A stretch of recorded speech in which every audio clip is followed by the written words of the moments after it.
My name is Christopher Renstrom, and I'm your weekly horoscope columnist here on Astrology Hub. And this week, I wanted to talk to you about the Venus-Saturn square that will be taking place on June 18th. Now, this Venus-Saturn square is very powerful and is very particular. That's because in many ways we can say that this Venus-Saturn square is probably the purest Venus-Saturn square that you could possibly experience. Why? Because Venus is in her own sign of Taurus, and Saturn is in its own sign of Aquarius. Now, you can have Venus-Saturn squares all the time, mixing and matching the energies between various and sundry zodiac signs, but it's very rare. It's very rare when you have a Venus-Saturn square that takes place with the planets each in their own zodiac sign. As I said, Venus is in Taurus, and it will be squaring Saturn in Aquarius.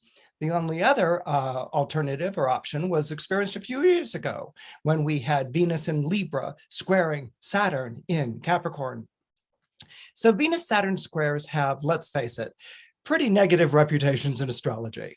There's a feeling of being unloved. There's a feeling of being unattractive. There's a feeling of being unwanted.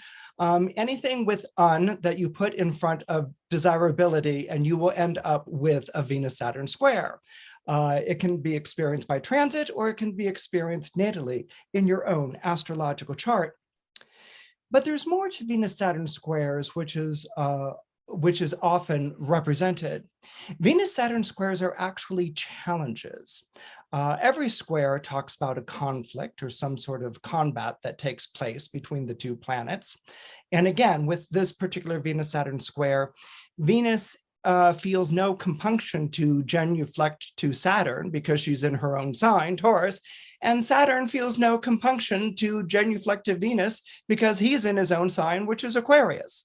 So they really are not going to be on the same page. And so these sorts of things will often involve people coming together for reasons that aren't necessarily out of love or passion, but for reasons that might have a sort of higher calling involved. Let me share with you an example of that. One of my favorite examples of a Venus-Saturn square, and particularly this kind of a Venus-Saturn square, is the musical My Fair Lady.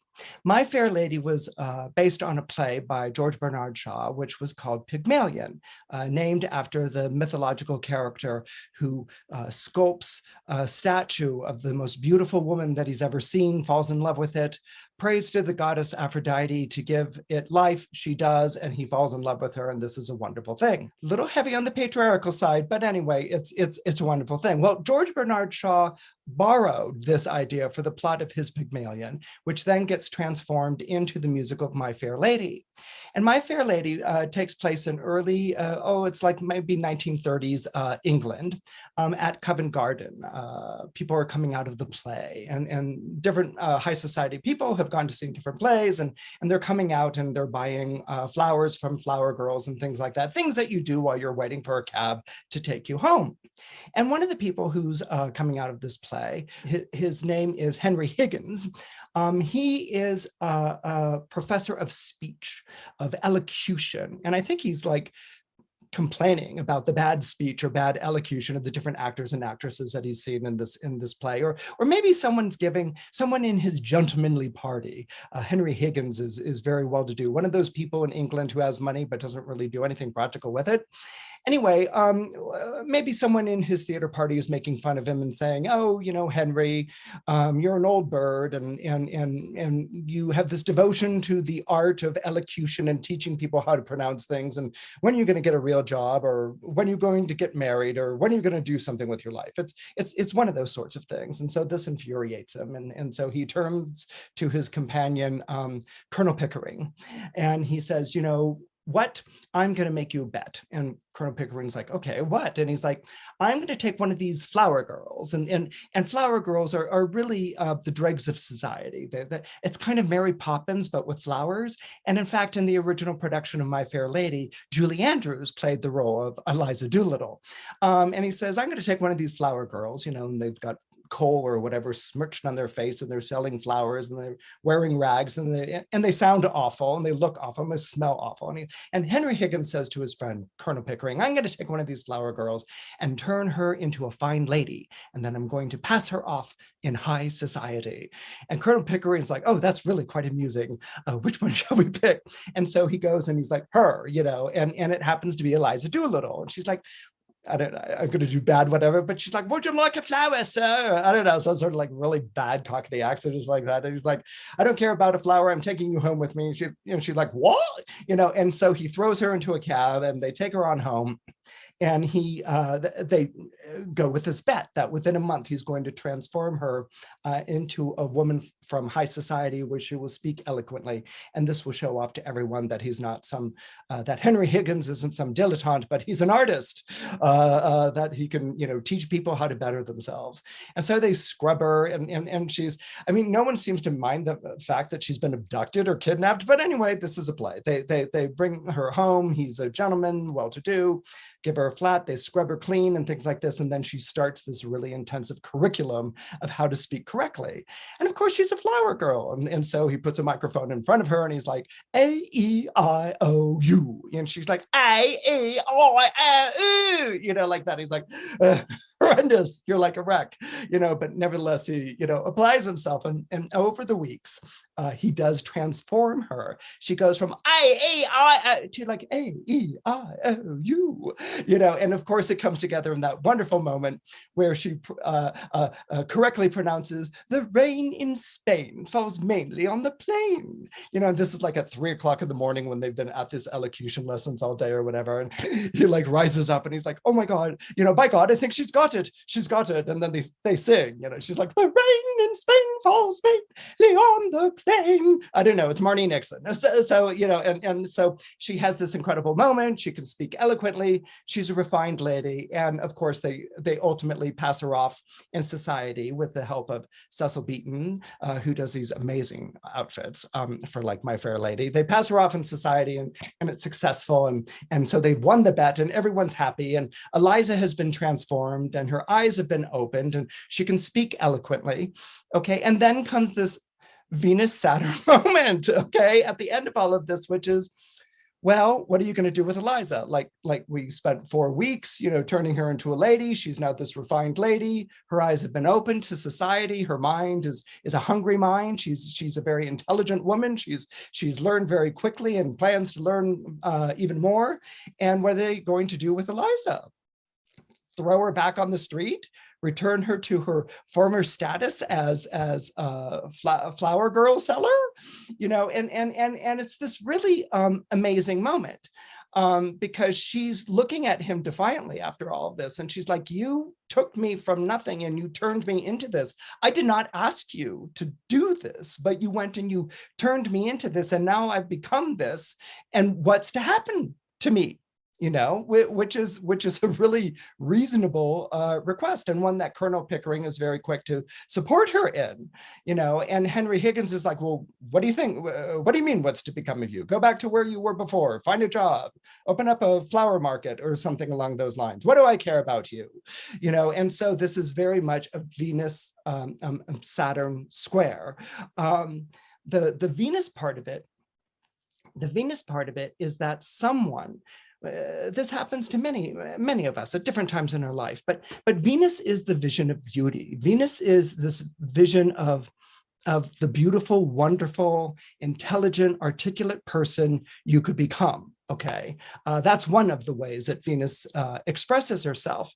But what Venus really is this idea that someone else can have a vision of you that's more beautiful and more perfect than the vision you have of yourself. Okay, now the sun, we're used to placing this within the realm of the sun. Okay, that the sun is supposed to be ambitious or aspirational, or the sun wants to become the best person that it can possibly be. And so the sun sets out to do this, to improve itself, to make itself a better person. But with Venus, it's someone else's vision of beauty. It's someone else's vision of perfection. It's someone else's vision of the ideal that they have of you that you yourself may be blind to. You have no idea what it is, but yet you can see this person seeing this in you, and you want to become that. Okay, and as you can imagine, this kind of introduces treacherous territory. I mean, it's not your vision of you. If it were, you'd be going about it. It's someone else's vision of you. And so as long as that vision is being played, as long as that person can see that and can instruct or direct, you can become that. So so you don't really own it yet, okay, because you're following someone else's vision. And this happens all the time and in many different guises. But what makes this a Venusian thing is that you're not the one who has that vision, the vision of the better you, someone else does. And so you're kind of dependent or reliant on that person to help you become that, or to even hold that vision of you. So that's the Venus part of the equation. The Saturn part of the equation, Saturn's the builder, the architect. You take Saturn for Henry Higgins. Henry Higgins can refine Eliza and make her speak these ways, and she can pass herself off in society. So Henry Higgins, or Saturn, makes these things available, has the vision, builds it, but then abandons it. Okay, doesn't see it through, doesn't complete the deal. And how this is Saturnian is that you get the Saturn element of the teacher, right? Henry Higgins teaches her to speak properly. You get the Saturn Aquarius, the vision of the person who transforms her status, the person who gives her refinement, who educates her, who opens up an intelligence that once Eliza is possessed, has this intelligence opened up, it doesn't stop. She's a very voracious or hungry student, but then he's not going to deliver on the promise, which is always that sort of Saturnian fly in the ointment. Why isn't he going to deliver on the promise? Well, he leads, of course, with his pomposity, which is what Saturn does. Saturn is always about insecurity and anxiety, and it covers it over with the veneer of superiority, especially in a zodiac sign like Aquarius. It can do that.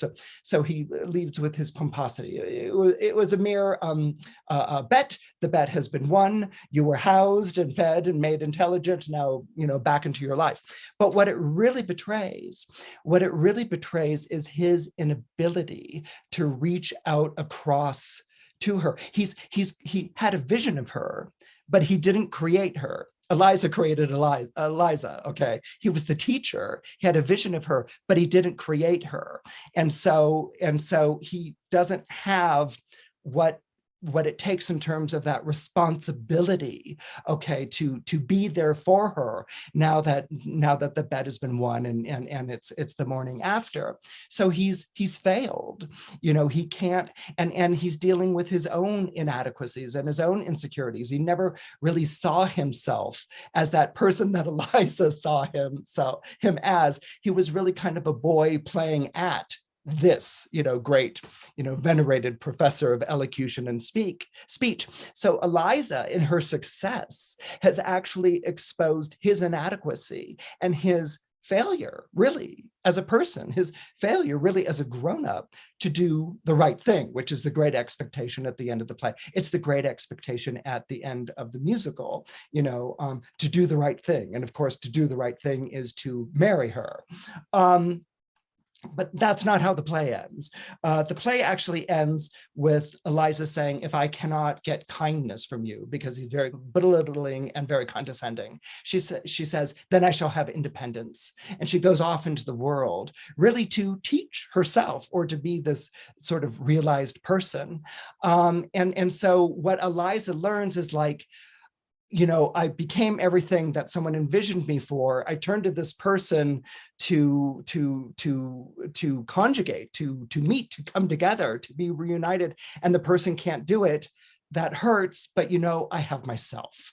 Okay, and that's what a square does. It throws each planet back upon itself, unto itself. And so the Venus is thrown back on the Venus, and Eliza realizes that if she wants these things in her life, it's going to be up to her. And she actually goes and makes that happen. Henry Higgins, the Saturn, doesn't really quite realize. He understands that there's a responsibility and an obligation, which is very Saturnian. Saturn understands that. And he also understands the guilt. That's Saturn 101, understanding the guilt of those sorts of things. But what's really important is the Venus lesson here, and even to an extent, the Aquarian lesson, which is if you've done that to someone, if you've opened someone's mind, if you've made someone a better person, if you've shown someone the world. In ancient Greek mythology, they have many myths that talk about if someone has fallen in love with you and you cannot return that love, especially in Ovid's Metamorphosis, if you cannot return that love, you are under an obligation to speak to that, okay? You are under an obligation to speak to that. You can't just reject the person outright, okay? You are under an obligation to speak towards that fulfillment and why that love is not going to be fulfilled. Okay. And so Henry Higgins is under this obligation to explain himself, but he's unable to. And so he falls back into, kind of like Saturnian place of loneliness and not really being realized as a person. What's nice about this Venus-Saturn square is that it doesn't end there. Okay, it's a Venus-Saturn square by transit. On June 18th, you have the Venus-Saturn square, but on June 19th, which is the day that follows the Venus-Saturn square, you have the Venus-Neptune sextile. And I like this. You have a transit where you have this one Venus-Saturn, that's the statement we just talked about, but then it's followed by a Venus-Neptune sextile, which is literally the happy ending. Okay, so you may come into your life where you feel like you're on the Venus side or the Saturn side of the equation that I just described to you. And it may feel like, oh, I'm being thrown upon myself and that's it. Like we're both walking away from this feeling lonely and miserable. But then there's this Venus-Neptune sextile that follows right on the heels of it. And this is the happy ending. Now, the happy ending could literally be a reconciling of the differences that takes place between you and a partner or an associate or whomever you have this Venus-Saturn relationship with. There could be a reconciling of the differences. That might be accepting the fact that, we'll always have this one fight and we'll always return to it, but let's try to work it out in our relationship. The other option with the sextile of the Neptune might be ending things on a good note, following this responsibility to another person of saying, you know what, we got together, it didn't really work out for either of us. So instead of being embittered and difficult and nasty, let's end on a good note. Let's salute that we had this time together and let's end on a good note and go our different ways. Or you can have the third option. You can have the third option, which is a realization that can take place between you and a partner that this relationship as it has been set up isn't going to work. Let's say it's a love relationship. We're talking about love or whatever. Let's say it's a lover, not love or whatever. We're talking about love. Okay, let's say it's a love relationship.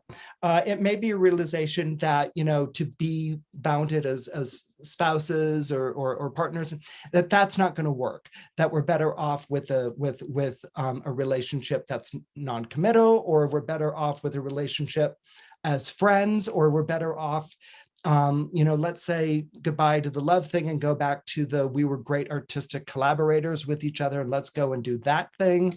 Or maybe it's this marriage didn't work out. We've got kids. This marriage didn't work out, but you know what? We can co-parent and we'll be really, really good at that. So let's go ahead, and do that. So it could be something in which it's a deliberate choice in which the relationship, that you're facing isn't working in that particular guise, but there's another incarnation of it that can. There's another way that it can, and it would then be the pursuit of that and perhaps finding that it's a much, much better fit.